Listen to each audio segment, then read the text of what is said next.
I swear to God, getting to this video has been quite the odyssey. The last few weeks I have been unbelievably awful, but I'm glad to be back. Glad to be back making a video here on Halloween. I'm filming on Halloween. You'll probably see this tomorrow on Friday, 11/1, but happy Halloween, everybody. But the last couple of weeks have been a complete and utter nightmare for my family and I. We're okay now. Sickness and all of that other good stuff has seemed to have we've gotten over the worst of it. Everybody's getting better, but we went through a kick where my pregnant wife, ended up having to go to the emergency room. She had pneumonia. Our 15-month-old got sick with a nagging cough that wouldn't go away, and she actually tested positive for RSV, which was pretty scary to hear. And then I finally went down, ended up having to go to the emergency room because I was coughing up blood. And I get there, they discharged me, and then just as I'm walking out the door, they say, "Hey, you have to come back." And I'm like, what's going on? And it turns out my blood test came back. I have super, super low platelets. And they're like, "Yeah, you might need a blood transfusion or something." And I'm like, "What?" And they're like, "Yeah, we're testing you for all these different things like hepatitis and HIV and all this other stuff." And I'm sitting there like, what is going on right now? I'm like, what? I did not expect that. Tested negative for everything. Everything's good. Everything's fine. It's just apparently I have this weird genetic thing where whenever I get sick, my platelets go down in my blood. And apparently they say it's like you've likely had this your whole life and we just never caught it until now. But it wound up with me being admitted to the hospital for 2 days, which was not fun. And even less fun than being in the hospital for 2 days were all the antibiotics and the steroids that they gave me to boost up my platelet production and all that other fun stuff. I finished the antibiotics on Monday. I still feel like garbage. Like the toll that those things took on my body are just unbelievable. Like I woke up this morning and today was the first day I felt better than the day before. But I still feel like crap. I just feel like hard crap as opposed to mushy, nauseous, listless, tired crap. That now I just kind of feel like, okay, I can move and be okay. I'm still moving at half speed, but I can get around okay, which is nice. And I'm thinking back to like things like I remember when CM Punk had his big walkout a decade ago. And, he told the whole story on the podcast about being on antibiotics and all this other stuff. And I'm like, that dude was on antibiotics and still working. And it's like, because I remember during that period, I'm like, wow, Punk looks like shit. And I'm like, well, yeah, he was on antibiotics. It's like, he looked like a corpse. And I'm like, yeah. So it's like, man, he's a tougher man than me. I wouldn't have been able, like, if you had asked me over this last week to get up and do anything even remotely physical, much less use my body to perform for thousands of people, I'd have been like, that's not happening. Not gonna happen, buddy. So it's, oh my God. But, yeah.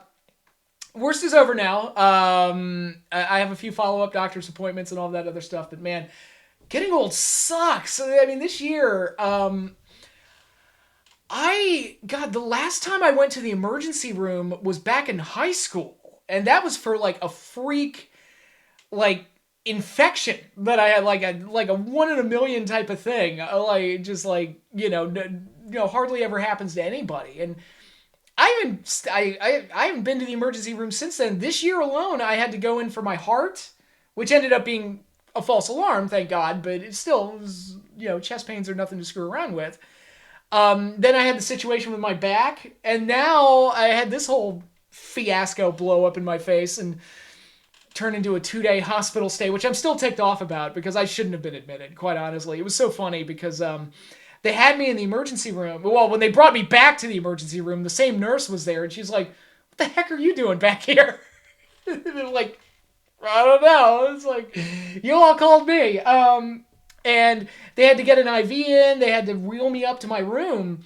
And they could not, God bless her, I don't know what the problem was, but she could not get the IV in to save her life. That's why I'm like bruised, like up and down my arm still. It's like they just could not get the IV in. And I actually passed out at one point because they kept sticking me to try and get the IV in.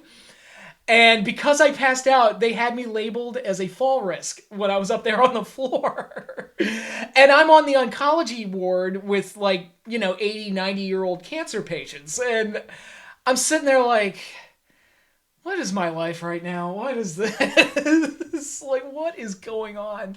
This is ridiculous. And, the head nurse up there and the hospitalist and all that other stuff, they looked at me and they were like, why are you here? Like, this should all be outpatient stuff. I'm like, I agree. I don't think I should be here either. But really the main reason I was admitted for 2 days is because the blood doctor, I forget the name of it, but the blood doctor was not there on site and could not examine me. That was really the main reason, because of course I had to go in on a Saturday. I couldn't go in on a weekday, but unreal, just absolutely unreal. And of course Monday morning rolls around, blood doctor comes in, she looks at me, is like, yeah, you're fine to go. And I'm like, yeah, I know, I'm fine to go. But yeah, it was a pretty chill hospital visit, quite honestly, because it's like they took my blood at like 3 or 4 in the morning. They shot me up with steroids at 6 or 7, and then like checked my vitals infrequently throughout the day, and that was pretty much it. Like I shouldn't have been admitted, but I was. We're past it now. We're all good. I'm fine. We're all fine here. How are you? How are you? How is everybody doing on this fine Halloween Thursday? So, there were a lot of videos I had planned on doing. There were a lot of things I wanted to do and talk about, different topics. A lot of those fell by the wayside, obviously, because I was recovering, and I tried to film something last week, and I took one look at it. I'm like, I can't put this on the internet. I look like a corpse. So, like, I was like, and then the WWE did this, and it was pathetic. And I'm like, I cannot post this. This looks absolutely terrible. So ultimately decided not to do that. I said, okay, this is just going to be a huge grab bag of all the different topics that I missed while I was gone. And one major topic that was kind of the inspiration for this whole video, and I wanted to talk about, but just wasn't able to get to it. And yeah, I'm a little late to the party on this particular topic. If you see the thumbnail or the title, you know what it's going to be.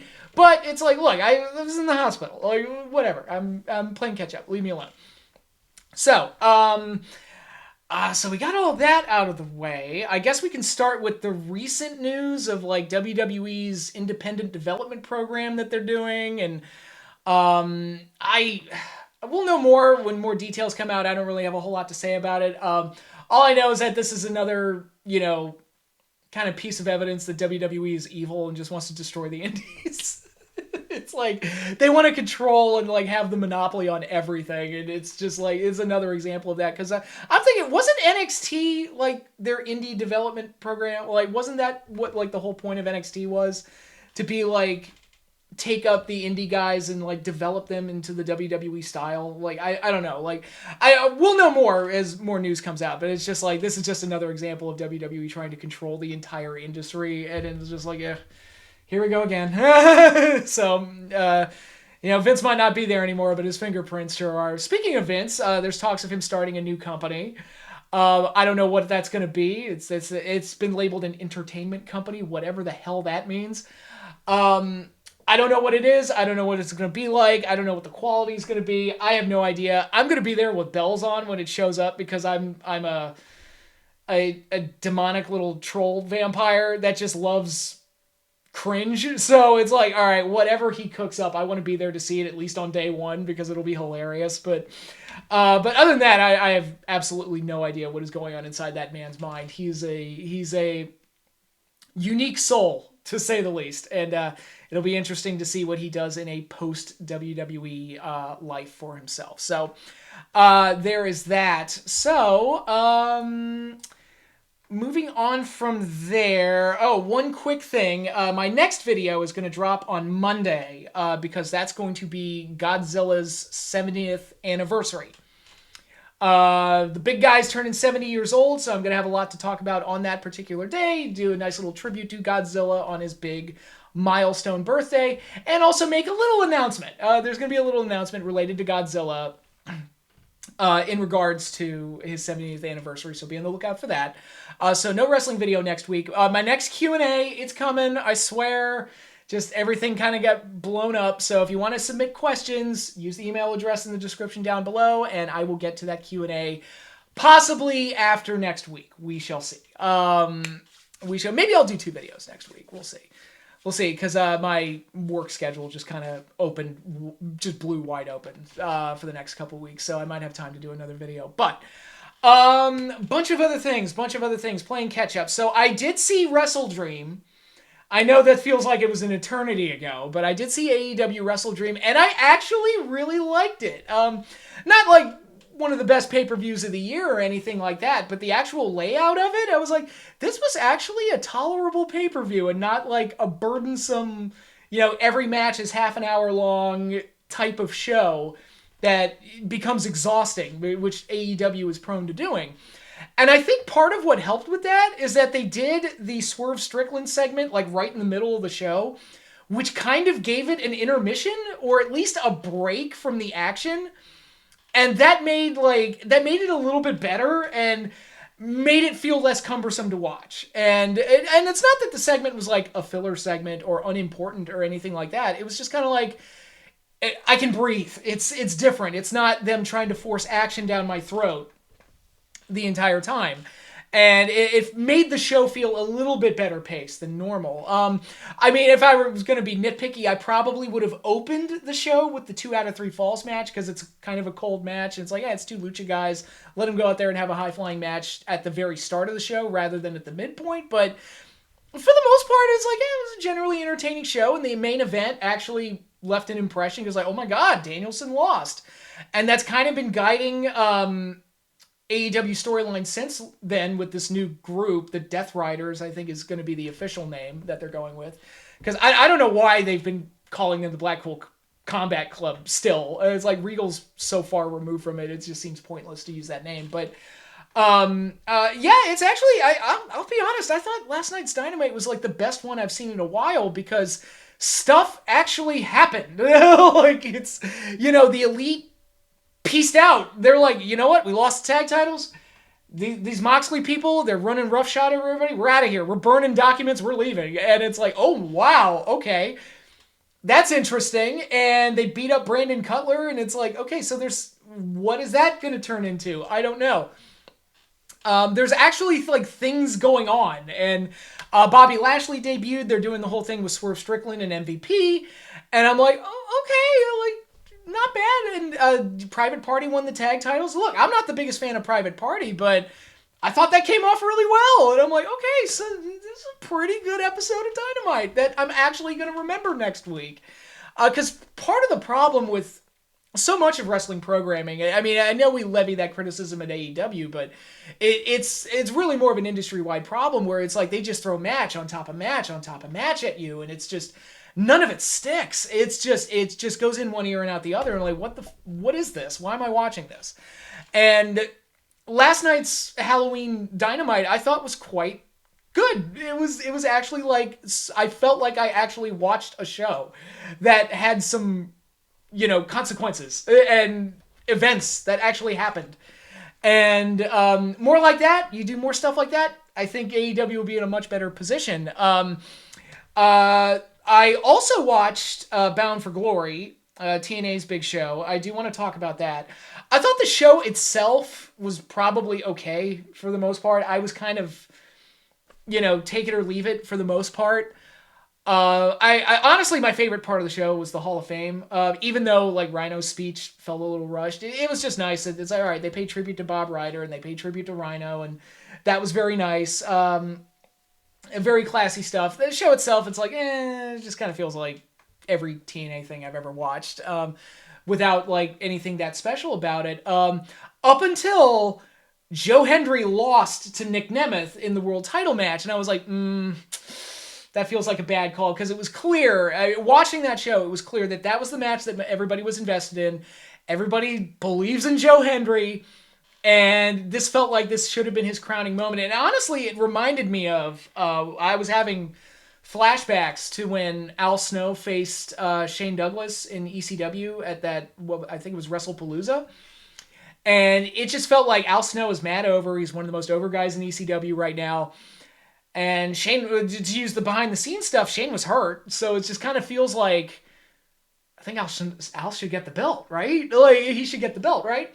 And then he didn't, and it's like, oh, and it just felt deflating. And yeah, they did the whole thing with JBL going around clotheslining everybody and whatever, but I don't know. It just felt like kind of tone deaf to not have Joe Hendry walk out with the belt. Now, granted, to use the Al Snow example again, Al Snow was leaving. He was going to WWE, so they really couldn't put the belt on him. Now, granted, I probably would have worked out a thing where it's like, can you hold the belt for like a week? And then we'll just drop it to somebody else. I probably would have done that, but okay, I understand. Given the circumstances, I get it why you couldn't put the belt on Al Snow. So that makes sense. And I don't know what Hendry's status is with TNA, if he's going to stay, if he's going to go to NXT, WWE, I don't know. There's a lot of question marks surrounding him. Obviously, WWE will pick him up at a heartbeat because he's so friggin' over, but and got so much attention when he showed up on NXT when they started their little working relationship. I don't know, it just feels tone deaf that Hendry wouldn't walk out of Bound for Glory with the belt. Just feels like a misfire to me, but wasn't my call. And the real main event of the show, the Full Metal Mayhem match, the TLC match with the Hardys winning the TNA tag titles, was absolutely horrible. Like, terrible match. And like, yes, I know that I have been super critical of these TLC matches lately. Like, I just, every time one gets signed, I just go haywire because it's like, God, they just don't stop with these things. But this one was exceptionally bad, where it's just every contrived spot. It went on way too long. It was, we're at a point with TLC matches, in my opinion, where I remember when the first the first one of that type was the No Mercy 99 ladder match between Edge and Christian and the Hardys, which at the time was very cutting edge, which was like, oh my God, I've never seen anything like this before. And then obviously you throw the Dudley Boys into the mix, do all the TLCs, and it was like a whole new like wrestling tag team revolution, a whole new way of doing ladder matches and tag team matches and all sorts of things. And it was very exciting for a while. We are so far removed from that where it feels like the TLC matches to me almost feel as trite and as uncreative and as lame as like when in 1995 we were doing diaper matches and hog pen matches. Like we're at that level to me. Like I'm that low on them. It's like it's so uncreative. It's so it just doesn't matter. And again, I always say this. I always make this clear. When I talk about those Edge and Christian, Hardys and Dudley's ladder matches, it's like, look, at the very, yes, they were spot fests, and yes, they were car wrecks, but at the very least, you had conflicts between the three teams, you believed that they hated each other, and you believed that they wanted to be the best tag team. And that level of believability carried everything else. Even if, like, maybe the spots don't always make sense, maybe they're doing too many spots, I don't know, but at least there's something. At least there's like something I can sink my teeth into at a story level that makes all the action worth it. And I can't remember the last time a ladder match or a TLC match had anything even closely resembling that. It's just mindless nonsense for the sake of mindless nonsense all the way through. And I am so sick and friggin' tired of it. And I'll go a step further. I like hog pen matches and diaper matches at the very least are specific to a character or a story. Like Henry Godwin can have hog pen matches, so it's specific to a wrestler, and there's like a story you can tell with that wrestler. Like ladder matches, it doesn't matter who you put in there. It just doesn't matter. It's ridiculous. It's horrible. I hated it. I hated that main event. And it was made even worse by the fact that Hendry didn't win, so it just made me feel like I wasted my time. But it was so that was my thoughts on Bound for Glory. I just wanted to give that out there. I just felt like that was felt like a misfire on TNA's part, my opinion. But new champions were crowned. Actually, a few new champions have been crowned over the last couple weeks. I've been criticizing WWE and AEW for, you know, their matches are too predictable. Like most TV matches, I can predict who the winner's going to be, and I'm right at least 95% of the time. But lately, they've been doing some well, the other part of that is that title reigns have just been way too long, where it's like, if somebody wins a belt, I know they're holding it for at least 6 months. So it's like, it's not even worth investing in any of the title matches in between. But lately they've been doing some title changes. I talked about Private Party. I talked about a little bit with Braun Breaker and Jey Uso, which got woven into the Bloodline storyline. I thought that was pretty effective. And then they did another thing where it's like, all right, the Bloodline cost Jey Uso the IC title, so then he turned around and cost them a title and cost them the tag team titles. And now Alex Shelley and Chris Sabin, the Motor City Machine Guns, are the SmackDown Tag Team Champions. Granted, I hate that there's two sets of tag champions, but it's Motor City Machine Guns in the WWE holding the tag belts. And I'm like, okay, it's something. I like a little something. Everything has just gotten so formulaic and so paint by numbers that anything that kind of breaks from the mold is kind of like, whoa, what just happened? Really? Okay, cool. And that's kind of cool. And, congratulations to Sabin and Shelley. When they first got signed by WWE, I think my initial reaction was that's probably about 10 years too late. But hey, you know what? They're a great tag team. They've been a great tag team for a long time. When they were working with Beer Money, those were some of my favorite matches that I'd seen up to that point. The 2 out of 3 falls match with Beer Money is still one of my all-time favorite TNA matches, one of my all-time favorite tag team matches. The Machine Guns are great. I think they helped. I don't think the Young Bucks, whatever you feel about the Young Bucks, I don't think they would be who they are had they not crossed paths with the Motor City Machine Guns. I think the Machine Guns have left their mark on wrestling and don't always get the credit for being a great tag team. And I've always been very high on Shelley. He's a guy I felt should have been TNA's Chris Jericho, and they kind of dropped the ball with him. I love the paparazzi production stuff. And yeah, them going to WWE, like I said, probably 10 years too late. But hey, get your paydays, get your dues. Get your title win. Like, that's cool. I'm all cool. Congratulations to you. I think it's really, really cool. And some people said, oh, they won the belts too soon. I'm like, hey, at this point, let them shake things up a little bit and do something a little unexpected. So how much longer are you going to have Sabin and Shelley? I have no idea. So it's like, yeah, let them get a tag run out of it. It's fine. Good for them. Good for them. That's my attitude. So yeah, major congratulations to the Motor City Machine Guns. I think that was pretty cool. And it got woven into the Bloodline storyline, which is pretty cool. So yeah, that's some pretty good stuff. And I think there's one more AEW topic I do want to talk about, and this ties back into my hospital stay. So for the first time in a dog's age, I actually watched Collision live because I was in the hospital, and it's like, what else am I gonna do? So I just sat there and I watched Collision, and I've felt this way. What I'm about to say, I've felt this way for a while. This isn't some new, revelation that I've had regarding these specific talents, but sitting there watching it live, I can kind of go like, AEW, sometimes they get attached to guys that I just don't see it in. And then there are other guys that I feel should be given a lot more. And it's like, just give them something to sink their teeth into, and they'll make your show better. And there's 3 talents right now, 1 tag team and 1 woman in AEW right now that I would like to see more of and use in more substantial ways for the product. And that is Harley Cameron and the Outrunners. Because let me tell you, they are immensely entertaining. And that's kind of what I look for when I watch wrestling, because it's, you talk about, and I'm going to talk about this a little bit more when I talk about Crown Jewel, but when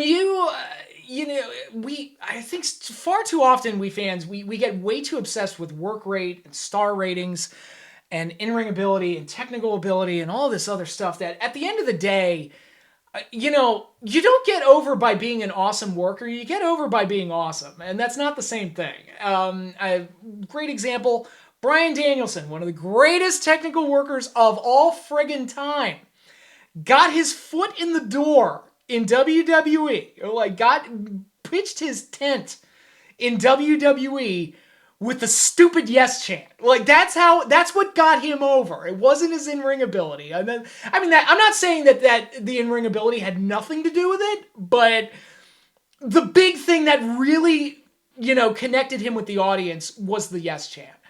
And so I look for guys that like I look for guys and girls that make me want to watch, whether it's like their look or something about them that's entertaining or something that really that leaves an impression when it's done. And whenever I watch the Outrunners, they are amazing to watch. And I've talked about this before, but if I'm getting caught up on Raw or SmackDown or Dynamite or Collision or Rampage, I fast forward through a lot of the matches because I know it's like, okay, this one doesn't matter, blah, blah, blah. You can skip a majority of the matches. I don't skip the Outrunners matches. Their matches are legitimately fun to watch because it's got that old 80s flair to it. They play to the crowd like masters. They are so much fun to watch. And I will watch their matches in full because I just enjoy watching them so much. And I think a while ago, they were kind of in this phase where I was like, they need something. There's something there, but they need something. And I think this partnership they've got going with FTR is that something. Now, for the love of God, do not do 8-man tag titles. I will friggin' kick my television out the window if you do 8-man tag titles. But I think having a partnership with FTR and the Outrunners, I think is very good for all involved right now. And I think it's giving the Outrunners a bit of a rub and allowing them to be an entertaining part of the show. And I would say, God, they should be on Dynamite. And it's like, look, I'm not saying that, push the Outrunners to the tag titles and then all of a sudden all of AEW's problems are fixed or anything like that. No, I'm saying like, I talked about this with R-Truth in WWE, where it's like, look, he's entertaining. He makes the show better. Put him on the show. It's like, this is rocket science. Like, what are we doing? And that's how I feel about the Outrunners. Like, they should be on the show. Come on. This is a no-brainer. And then on the other side of that, you've got Harley Cameron, who every time I watch her, I feel like I discover something new about her. Like, I was watching her promo while I was in the hospital, and I was like, wait a minute, she's a ventriloquist? She can sing, she can dance, she's hot, and she's a ventriloquist. And right now she's in that, and I talked about this with the Outrunners, but she's kind of in that phase where she's just kind of throwing shit up against the wall and sees what sticks. And it's all entertaining. Her promos are great. She has great, that the camera loves her, and she's very funny. She just needs to find something that clicks and sticks and connects. Because right now it just feels like she's trying everything and seeing what works. But when she pulled out the ventriloquism bit, I was like, can we get this woman a puppet? Like, what are we doing? Give her a puppet. This would be great. She could be like, I've referenced Al Snow and Head a lot. She could be the new Al Snow and Head, except the head talks back. It would be great. I think there's a lot of potential there. I think she's a very entertaining personality, and I think she's got great stage presence, and she's, again, naturally very funny, and again, beautiful. She's just, camera loves her, everything. And there's so much upside to her, and she's getting the match with Thunder Rosa, which I think she deserves it. It's like, yeah, reward the person who actually, goes up to bat and swings for the fences and hits home runs more than she doesn't, but it's she should factor into some kind of a creative plan to give her something to do. And again, I'm not saying put the belt on her. I'm not saying she could be their Chelsea Green or something, because Chelsea Green's one of the better characters in WWE. She's one of the most fun to watch, but she's got a personality and a character. I don't want to see her do things. This is like, again, we overthink it too much. And it's like, Chelsea Green is great because she has a character that you can plug into different stories and different scenarios, to the point where that dumpster match that she did a few weeks back was something that was actually worth watching, because I want to see Chelsea Green get humiliated because she's a fun character that deserves to be humiliated. We overthink it sometimes, but yeah, so I just wanted to come on here and just give Harley Cameron and Outrunners their props and be like, look, you're some of the more entertaining people in AEW right now, and you should probably be used more. So anything I can do to help with that, I'm all for it. So if you haven't checked out Harley Cameron and the Outrunners, please do so. They're great. What else before I get into Crown Jewel? Samantha Irvin left WWE. I guess I could talk about that. People need to calm down. She's allowed to leave WWE. It's fine. It's fine. I was shocked when I heard that she was leaving, because she just feels like such an important part of the show that not having her there in the short term just kind of felt jarring. Even with Lillian Garcia as the replacement. And Lillian's great. I've always liked Lillian as a ring announcer, but yeah, I was just kind of blown away by it. I was like, oh, okay. And apparently she's not going to AEW. She just wasn't a huge fan of ring announcing. She wanted to do other things, and I'm like, hey, okay, cool. I mean, that's you do you. Go bet on yourself, and I'm completely okay with it. I've never been a WWE loyalist. I've always been I respect the talents. I respected her work. Admittedly, it took a while for me to get used to her. I did not get used to her right away. But once I got used to her, I was like, okay, she's kind of great. Like the way she says "Solo Sokoa," just I don't know why it just hits the right itch. Like it's like, "Solo Sokoa." It sounds like Mortal Kombat. I love it. But but no, she's a great ring announcer. I was just shocked when I heard the news because I just thought it was like she's so important to the show. Like what? Really? Okay. But yeah, no. Wish her all the best, and people need to calm down. Just calm down and let her live her life, and maybe she'll be back one day. Who knows? I still think her call at WrestleMania 40 for Cody's title win is one of the best calls in WrestleMania history, and she deserves props for that. And she did great work. So I was just surprised when I heard she was leaving. But I think that is it.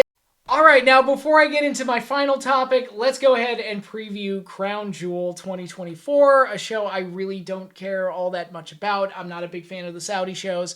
I did not plan on watching this show, so I'll just read along the results and we'll find out everything that happens. But there are a couple matches that are interesting, although like one in particular, I'm kind of like, I'm kind of waiting for War Games on that one. So it's a component of the story, but it's like I want to wait for the bigger one. So with that said, let's get started. A fatal 4-way match for the Women's Tag Team Championship. Jade Cargill and Bianca Belair against Damage Control, Meta-Four, and Chelsea Green and Piper Niven. I don't care. Cargill and Belair retain. I don't know. I don't care. Triple threat match for the United States Championship. LA Knight defending against Andrade and Carmelo Hayes. Now, I want to make a point about this match because this highlights everything that I talk about the weekly programming and work rate and star ratings, all this other stuff. Andrade and Carmelo had a best of 7 series, and I could not tell you for the life of me who won which matches. I didn't remember who won which matches. I don't remember how the matches were. They were just the same type of match I see every single week in AEW and WWE. I just did not flipping care at all whatsoever. And then it ended up amounting to nothing because they just did a triple threat anyway. So it's like all this best of 7 that they've been doing. I forgot it was happening half the time. Neither guy is an interesting or dynamic personality that makes me want to watch. It was just kind of like, they're just having matches. They're just having matches. And I don't remember who won what matches or what, but we've got this 3-way for the U.S. title, and I'm just hoping to God that LA Knight retains because unless he's being moved up to bigger and better things, like I don't really care all that much about this. Then we've got Randy Orton versus Kevin Owens, that recently brewing feud with Owens turning heel and going psychotic against both Cody and Randy. I would imagine Randy would win, but we'll see. I guess they could go either way on that. Seth freaking Rollins versus Bronson Reed in not a gimmick match. It says singles match. I would feel like that would be a last man standing or something like that. Maybe later. They'll do that later, but everything has been so crazy on TV. I would think they would do a last man standing match or something like that. But in any case, maybe this one will end in a draw, and then that will do the gimmick match at the next pay-per-view. That's probably what they'll do. So, yeah. And then we've got the 2 Crown Jewel Championship matches. The women's match, Nia Jax versus Liv Morgan. I do not care at all whatsoever. I guess Nia wins. I don't care. And then the men's Crown Jewel Championship, Cody versus Gunther. I do not flipping care. It was like, yay, more belts. I don't. That's my attitude. Yeah, more belts. So who cares? And then we've got what, in my opinion, is the real main event. Roman Reigns and the Usos, the original bloodline, taking on the new bloodline, Solo Sikoa, and some combination of one of the Tongas and Jacob Fatu, or both Tongas. I don't know. It's a 6-man tag. But like I said, I'm waiting for Sami Zayn to get involved in this, and they do War Games, and it's Bloodline versus Bloodline. In the big double, the 2-ring cage. That's kind of what I'm waiting for. This is just kind of a step to get to that, which is fine, and that's perfectly fine to do that. I would imagine that the new bloodline would win to kind of necessitate the War Games match, but be that as it may, it is what it is. So yeah, that's Crown Jewel. The big selling point is the Crown Jewel Championship, and those are like by far the least interesting matches on the show. And again, it's like, Cody and Gunther, yeah, they'll have their star ratings. They will have their star ratings. It'll get 4 or 5 stars by the time the show's over.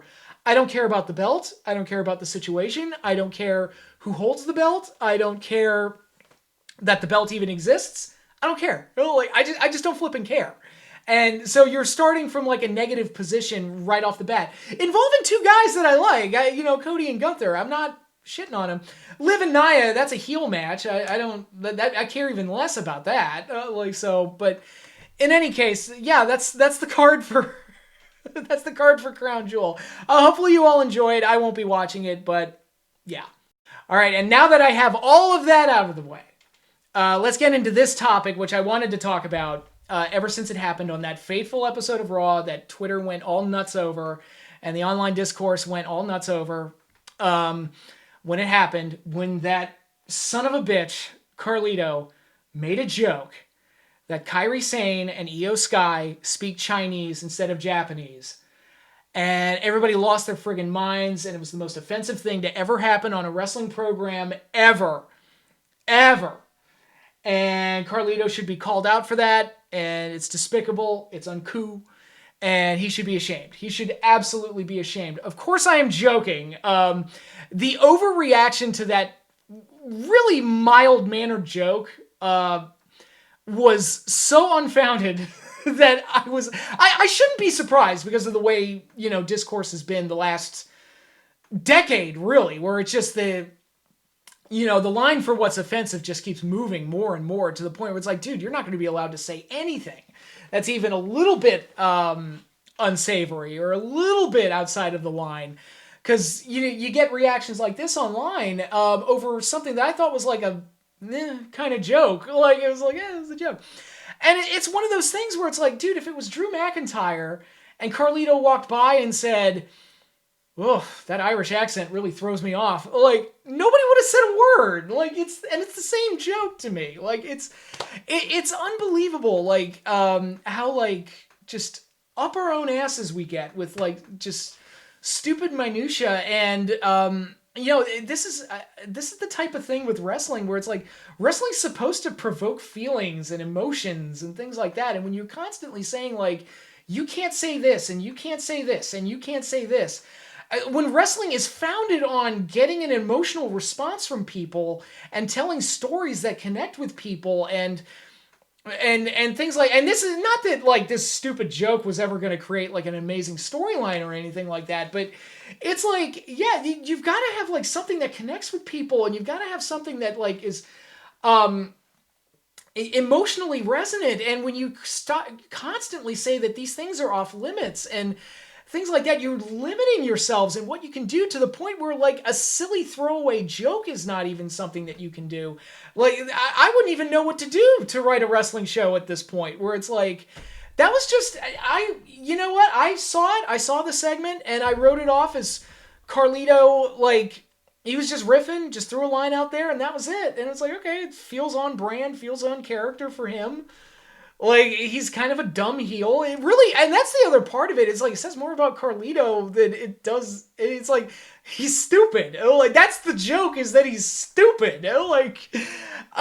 He was making fun of himself, more than anything else. And, the whole, racism aspect of it, racism is a very serious issue. And unfortunately, I again, the way online discourse especially is, played out over the last decade or so, which I'm sure it's only going to get better after the election next week. But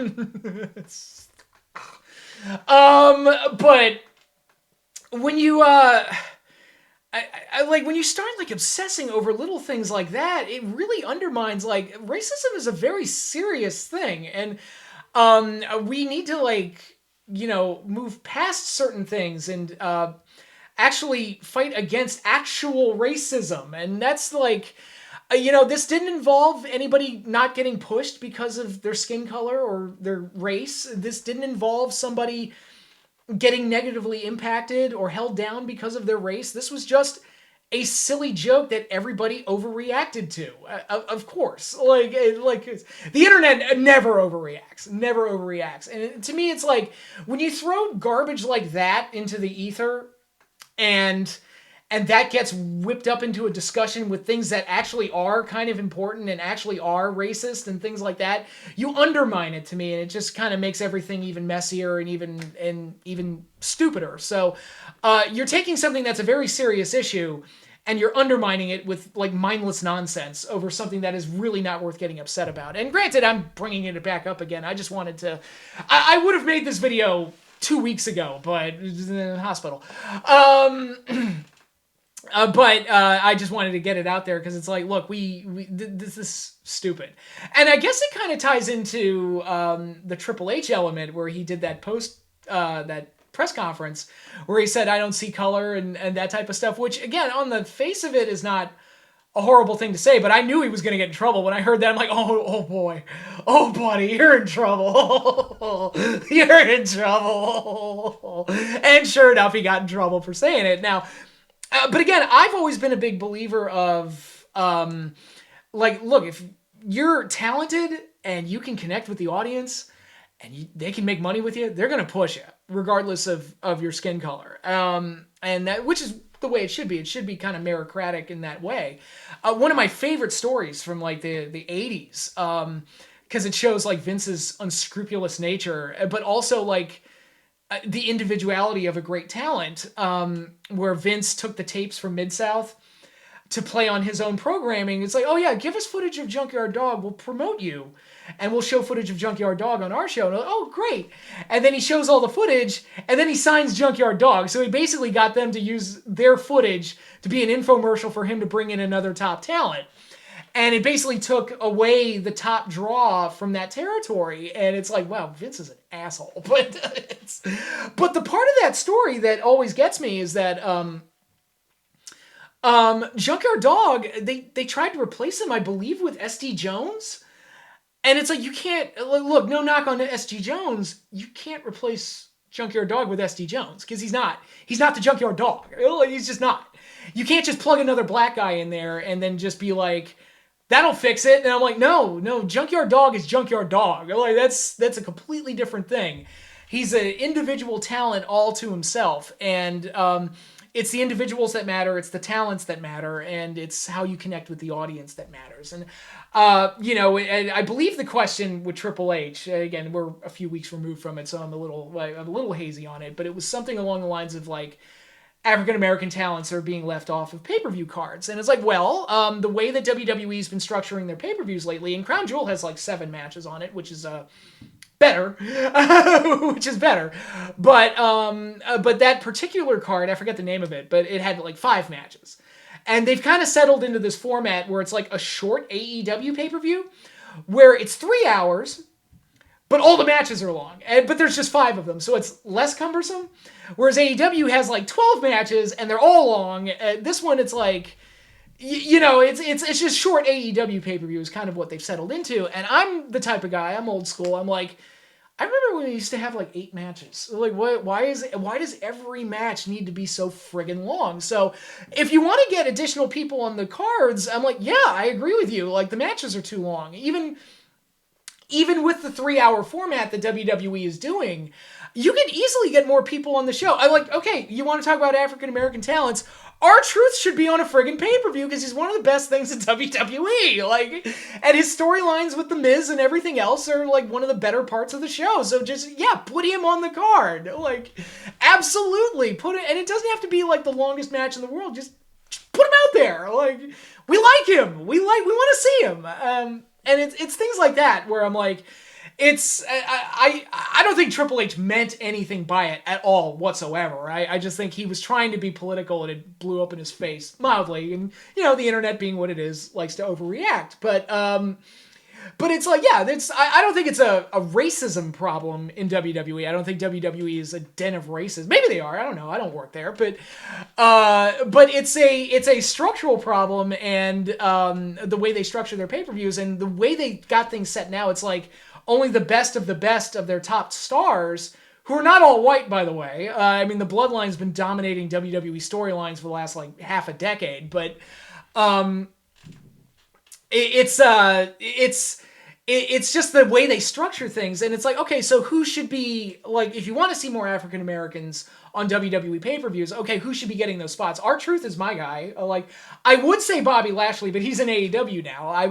Bobby Lashley was one that I felt they did kind of wrong, like, because he's, I mean, just look at him. Like, it's like, you can come up with something for him to do. But yeah, there's, I mean, but again, I talked about it with Carmelo Hayes. I'm like, they've got Jade and Bianca as the tag champions. They had them host the last pay-per-view, which I mean, it put them on the show. I mean, they were on the show. And I've been saying this ever since they started having that spot where you're like the host of the pay-per-view or something. I'm like, what is that even? I mean, I guess if you're one of the wrestlers, it's like, hey, I don't have to work tonight and I get a paydays, but it's such a weird spot and I never understood it. But anyway, they gave them that, and they're going to be on the card at this upcoming pay-per-view in Saudi Arabia. And, you know, you have the New Day, who are always obviously big stars in WWE and very reliable, should probably be on the card more, especially with their current situation and creative storyline with Xavier Woods and Kofi Kingston teasing a split and all that other good stuff. So yeah, there's guys you could absolutely plug in there. But I wouldn't want to get into, again, to use my Junkyard Dog and SD Jones analogy, I wouldn't want to just start plugging African American wrestlers onto the card just for the sake of it. It's like, look, they need to have stories, they need to have things to do. And the pay-per-view structure needs to be done in a way that allows for a lot of those smaller stories to get into the show. Because right now, it's like, it's the world title matches and the women's title matches. And we'll make room for like one or two other stories. And it's like, again, not every match needs to be long. You can scale it back. What was it in the 90s? We had it down like to a science where it's like 8 to 9 matches in 3 hours. We're out of here. Boom. And nobody knows how to do that anymore. I don't know. It's bizarre. That's a whole other discussion for a whole other thing. Okay, and that is it. I may have gotten in trouble for this video. I don't know. The internet being what it is, you never know how people are going to react to things. I just wanted to come on here, give all the updates, and talk about all the things that I have missed in the last couple of weeks, because it has been a crazy and wild ride. But thank you, everybody, for watching. Once again, happy Halloween. Hopefully you all have a nice, safe night tonight. And I will be back next week with more as I continue to improve and get healthier. If you want to submit questions for the Q&A, the email address is in the description down below. Be sure to like, subscribe, hit the little bell icon so you get notified when I post new content. And that is all I have for you now. Thanks again, everybody, for watching, and I will see you all later.